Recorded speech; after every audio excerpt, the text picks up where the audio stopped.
ये जीवन एक बार किसी को मिलता है। हम प्रभु की विशेष कृपा होती है तब जाकर के ना जाने कितने योनियों के बाद इस मानव शरीर में आते हैं, और फिर से इसके बाद भी पता नहीं है कि हमको फिर से मनुष्य का जीवन मिलेगा कि नहीं मिलेगा, पता ही नहीं है। क्या पता हमारे ऐसे कर्म है कि नहीं है।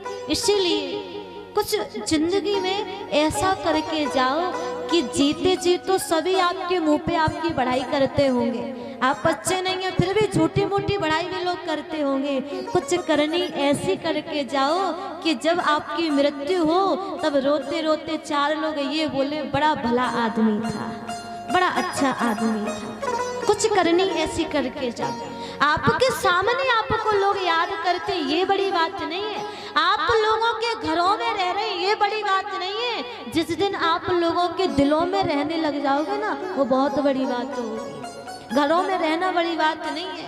हम भी 7 दिनों के लिए आते हैं, ना जाने किस किस के घर में रुक रुक के चले जाते हैं। हमारे बाद कोई हमको याद करे उसको भलाई कहा जाता है। और दुनिया में बुराई तो आप 1 मिनट में भी किसी की ले सकते हैं। 1 मिनट में भी आप किसी के प्रति बुरे बन सकते हैं। जीवन तो भलाई लेने में गुजर जाता है, अच्छाई लेने में गुजर जाता है। किसी के लिए कुछ ऐसा करके जाओ ना जी, बदले की भावना से मत करना। कभी किसी की सेवा करो तो बदले के भाव से मत करना कि आज हम कर रहे हैं तो कल ये हमारी सेवा करेगा। बदले के भाव से कभी मत करो। यदि बदले का भाव रखना है तो भगवान से रखा करो।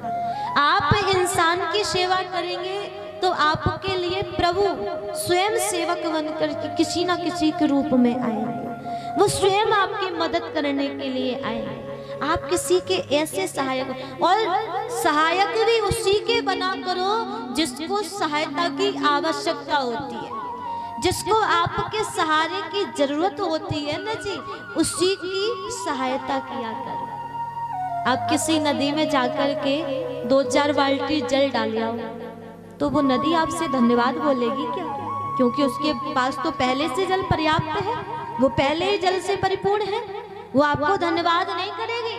परंतु आधा गिलास पानी का किसी प्यासे को ले जाकर के पिला दोगे ना जी, तो वो जब तक जिएगा तब तक आपका धन्यवाद करेगा। तब तक आपको धन्यवाद बोलता रहेगा कि आपने समय पर हमारी मदद की। बूंद बूंद से सेवा करो, चाहे थोड़ी करो, परंतु सेवा निष्काम भाव से करो। और बिना सेवा के ये शरीर बेकार है।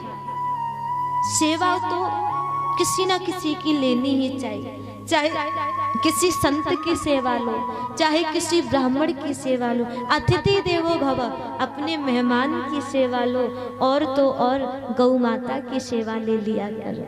ज्यादा नहीं, घर में 4 भैंसियां पाल रहे हो तो एक गैया को पालने में होता क्या है? जरूरी थोड़ी ना है कि वो दूध वाली हो तभी आप पालें उसको। बिना दूध की पाल लिया कर। दूध वाली को पालोगे तो वो आपके बदले का भाव हो गया ना कि आपने उसको भूसा दिया, उसने आपको दूध दे दिया। ये तो बदला हो गया ना, ये सेवा थोड़ी ना होती है। कभी बिना दूध की गैया को भी पाल के देखा कर। क्यों छोड़ते हैं उसको सर्दी में खेतों में? आहा, आप तो रजाई गद्दों में सो रहे हैं अपने घर में, फिर भी ठंड की वजह से सिकुड़ रहे हैं। खेतों में जाके जरा देखो, बर्फ गिर रही है, ओस गिर रही है, और वो छाया के लिए भटक रही है, वो किसी झोपड़ी के लिए भटक रही है।